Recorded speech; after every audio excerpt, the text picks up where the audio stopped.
Hello everyone, कैसे हैं friends. आशा करते हैं कि आप लोग अच्छे होंगे। तो आज हम लोग देखने वाले हैं 28 नवंबर 2024 का जो पेपर हुआ है उसकी क्या डिफ़िकल्टी लेवल रही थी, एग्जाम पैटर्न बदलाव हुआ या नहीं हुआ, एवरेज अटेम्प्ट कितने रहे थे इस बार। और आज के जो 28 नवंबर को जो पेपर हुआ है फर्स्ट शिफ्ट, सेकेंड शिफ्ट और थर्ड शिफ्ट, तो इसका कट ऑफ कितना जाएगा, कितना नंबर हम ला देंगे आज की एग्जामों में, तो आपको CBT 1 में मौका मिलेगा। तो सारी चीज़ें हम लोग डिटेल में देखने वाले हैं। तो सबसे पहले आज के स्टूडेंट की कहानी बता रहा हूँ कि आज उसका सेकेंड शिफ्ट में पेपर था। 28 नवंबर आज उसका सेकेंड शिफ्ट में उसका पेपर था और बहुत ही अच्छा स्टूडेंट था। ये मान के चलिए कि वो 3 से 4 साल से पढ़ाई कर रहा था, रेगुलर ALP के लिए ही स्पेशली वो तैयारी कर रहा था। अब उसका हालात ये हो गया आज के पेपर में सेकेंड शिफ्ट में कि वो 3 से 4 साल से पढ़ते पढ़ते आज उसके अटेम्प्ट मात्र 43 हो पाए। तो ये नहीं कहा जा सकता कि बहुत पेपर आसान हो गया है यार, मतलब ये सोच के दंगा है वो मतलब काफ़ी अच्छा स्टूडेंट था और उसके मॉक टेस्ट में 60 से नीचे जल्दी आते नहीं, तो अटेम्प्ट ही करता था करीब 70 के आसपास, 55 से 60 के बीच में उसका रेगुलर नंबर आते थे, लेकिन आज अटेम्प्ट ही 43 कर पाया था। समझ रहे। तो एक स्टूडेंट की कहानी थी, ऐसे बहुत सारे स्टूडेंट हमसे बात करते हैं तो वो भी यही बता रहे कि सर मैं भी 60 के आसपास अटेम्प्ट कर लेता था और 55 के आसपास नंबर आ जाते थे। कभी कभी तो ऐसा भी हुआ है सर कि मैं 60 से ऊपर नंबर ला, लेकिन आज मैंने अटेम्प्ट मात्र 45 ही कर पाया। तो ऐसे सबके साथ समस्याएं होंगी और आपने भी ऐसे रिलेटेड कर पाओगे कि आपने भी काफ़ी लंबे समय से पढ़ाई कर पाओ, लेकिन आपके भी स्कोर आज अटेम्प्ट ज़्यादा नहीं हो पाए। तो आइए देखते हैं कि आज अटेम्प्ट ना होने का मेन रीज़न क्या रहा और क्या कितने कट ऑफ जाएगी कि आपका सिलेक्शन हो पाएगा या नहीं हो पाएगा, सारी चीज़ें हम लोग देख लेंगे।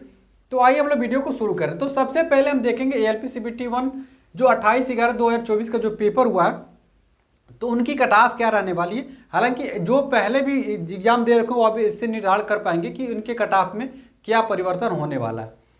तो देखिए सबसे पहली बात क्या है कि लेवल कैसा रहा आज का। ठीक है, 28/11/2024 का जो पेपर हुआ है उसका लेवल क्या था। तो देखिए आज का जो लेवल था ना इसको मॉडरेट बोलेंगे। ठीक है, मॉडरेट टू हार्ड, चूंकि सेकेंड शिफ्ट हार्ड था तो इसीलिए मॉडरेट टू हार्ड मुझे बोलना पड़ेगा, क्योंकि भाई सिंपल तो था ही नहीं। तो मॉडरेट टू हार्ड पूरे दिन का जो फर्स्ट सेकंड थर्ड शिफ्ट था इसको मॉडरेट टू हार्ड ही बोलेंगे और ज़्यादा हार्ड की तरफ झुकाव है। मॉडरेट से बढ़ के अब हार्ड की तरफ चला गया है। जैसे कि 25 को देखेंगे, 25 का थर्ड शिफ्ट बहुत हार्ड था। 26 का मतलब कहने का मतलब हार्ड मतलब कहने का ये मतलब है कि नंबर ऑफ अटेम्प्ट लोगों के कम हुए।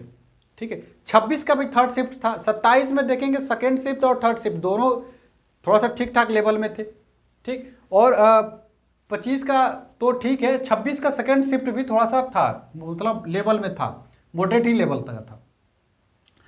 उसके बाद से मॉडरेट तो हार्ड आ गया। ठीक है, मतलब अब जैसे जैसे एग्जाम बढ़ता गया लेवल थोड़ा सा बढ़ता ही चला जा रहा है, तो मॉडरेट तो हार्ड रहा। एवरेज अटेम्प्ट की मैं अगर बात करूं तो लड़के जितने लोगों से मैं बात कर पाऊँ उस पर निर्धारण अगर मैं करूं तो आज का अटेम्प्ट लगभग 50 के आसपास ही है। 50 प्लस नहीं है, 50 के इर्द गिर्द ही घूम रहा है। तो एवरेज स्टूडेंट अगर आपने 50 भी अटेम्प्ट कर लिए, सोचिए मैंने कहानी आज को सेकेंड शिफ्ट में बताया ये 43 है, तो अगर आपके अटेम्प्ट 50 आ रहे हैं और 1 2 नंबर 3 नंबर 4 गलती किए हैं तो आप बिल्कुल अच्छे अटेम्प्ट किए हैं, बहुत अच्छा माना जाएगा, आपको गुड अटेम्प्ट ही माना जाएगा, उसको गुड अटेम्प्ट में रहने वाला है।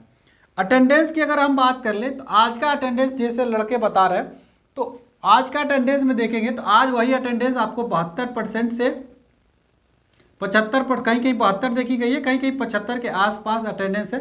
एक्चुअली इसका निर्धारण कर पाना बड़ा कठिन है, क्योंकि लड़का जिस रूम में बैठा होगा वो अपने हिसाब से ही बता पाएगा, बाकी सारे सारे एग्जाम सेंटर को बता पाना मुश्किल ही होता है। लेकिन फिर भी ये 75% के आसपास, 72 से 75 के आसपास अटेंडेंस रह रही है। एग्जाम पैटर्न तो लेवल सेम है, एग्जाम पैटर्न में तो बहुत ज़्यादा बदलाव नहीं है, लेकिन हाँ डिफ़िकल्टी लेवल थोड़ा सा लेवल अप हुआ है। ठीक है, लेवल क्या हुआ इसका, डिफ़िकल्टी लेवल इसको बढ़ाया गया है। एग्जाम पैटर्न वही रहने वाला है, सारे मैथ रीजनिंग साइंस सेम चीज़ रह रही है, लेकिन आपको भी पता है कि जब जैसे जैसे एग्जाम बढ़ते जाते हैं वैसे डिफ़िकल्टी लेवल बढ़ती जा रही है। आज मैंने कहानी शुरू में ही सुनाई कि डिफ़िकल्टी लेवल इसका कैसा था उस लड़के का, इतना अच्छे तैयारी के बावजूद। वो सोचो जिस लड़के की मैं कहानी शुरू में सुनाया हूँ वो खुद ALP का तैयारी कराता था, ALP वालों की खुद तैयारी करता था और उसकी हालत आज ही हो गई है। 43 ही क्वेश्चन अटेम्प्ट कर पाए, तो इन्हें लेवल अब ठीक आ रहा है।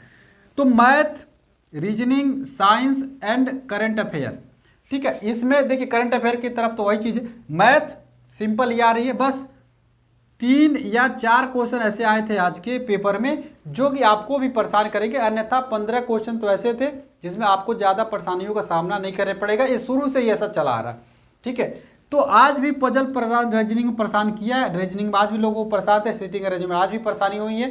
तो जो परेशानियाँ शुरू से बनी रह रही है, चूँकि लेवल बढ़ता जा रहा है, तो सिटिंग अरेंजमेंट में सामना करना पड़ा है, पर रीजनिंग थोड़ा सा एच की भी अप हुई है। तो इसमें भी सिटिंग अरेंजमेंट परेशान किया, पजल परेशान किया, ब्लड रिलेशन थोड़ा सा टफ आ गए थे।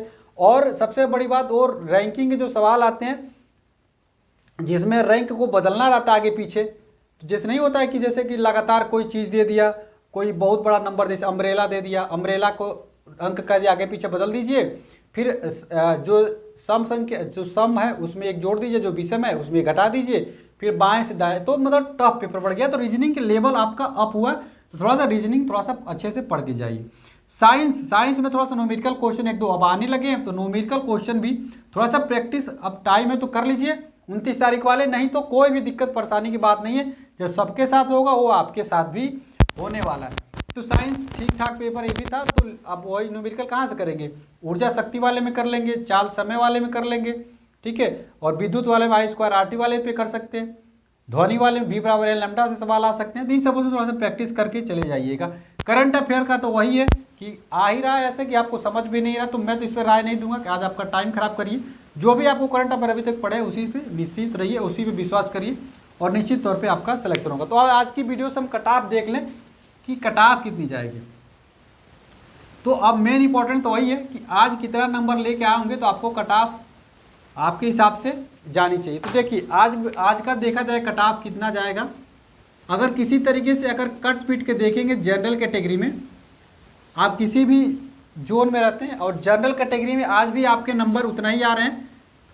देखिए पेपर तो मॉडरेट लेवल से बढ़ा ही है, तो अगर आज भी आपके मॉक अगर 35 से 38 के आसपास आज भी आपके नंबर आ रहे हैं तो बिल्कुल सेफ है।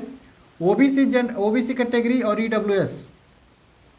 ओबीसी और ईडब्ल्यूएस वाले अगर 32 से 35 के बीच में आज नंबर ला रहे हैं, कट पीट के ला रहे हैं, तो निश्चित तौर पे आपको कोई भी दिक्कत नहीं होगी, आपका सिलेक्शन होगा इस बार, कोई भी डाउट नहीं है। एससी कैटेगरी में जो भी हैं वो भाई आपको 30 नंबर से 32 नंबर ला दिए होंगे, तो निश्चित रहिए। और एसटी कैटेगरी में वही 28 से 30 नंबर आपके आज भी आ रहे हैं कट पीट के, तो आपको निश्चिंत रहना है, आपका CBT 2 में सिलेक्शन होना है। CBT 2 के लिए आप पढ़ाई करिएगा, किसी से डिमोटिवेट होने की ज़रूरत नहीं है। हम तो कह रहे हैं कि जनरल कैटेगरी में यदि आपका 32 नंबर भी आ रहा है, मेरा बार 32, देखिए मेरा कट ऑफ इसी के इर्द गिर्द रहता है, क्योंकि मुझे पता है कि मॉडरेट टू हार्ड में आएगा, परसेंटाइल लगेगा, तो आपका 32 नंबर पे नॉर्मलाइजेशन पे सिलेक्शन हो जाएगा, ठीक है। और चूंकि आज का पेपर टफ भी था, तो मेरे हिसाब से तो आज का लेवल और भी कम रहेगा, जैसे 32 के आसपास आज के में आ रहा है जनरल कैटेगरी में, उसी हिसाब से अगर एसटी कैटेगरी में 25 भी आ रहा है तो अभी भी आपको होप नहीं खोना है। आप CBT 2 की तैयारी में लग जाइए, निश्चित तौर पे आपको CBT 2 में सिलेक्शन हो रहा है। ये मेरा आपसे वादा है कि CBT 2 में आप इतना नंबर ला रहे होंगे, जनरल में 32 नंबर भी, तो आपका इस बार सिलेक्शन हो जाएगा CBT 2 में। और आप CBT 2 की तैयारी थोड़ा अच्छे से करिएगा। मेरा एक स्टूडेंट में मेरा दोस्त ही था, वो CBT 1 में तो मात्र 32 लाया था, लेकिन CBT 2 में वो 82 लेके आ गया था।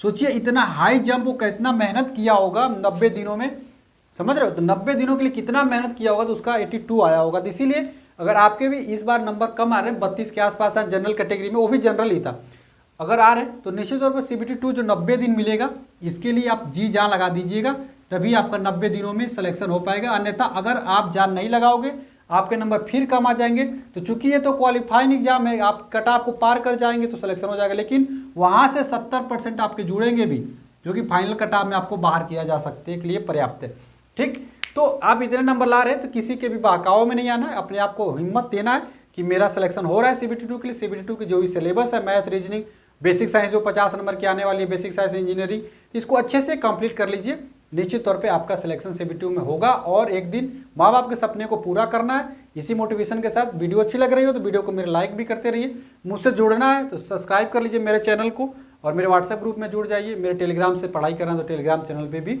जुड़ जाइए। मेरे चैनल को जरूर सब्सक्राइब कर लीजिएगा दोस्त। मिलते अगले वीडियो में फ्रेंड्स, तब तक के लिए फ्रेंड्स जय हिंद।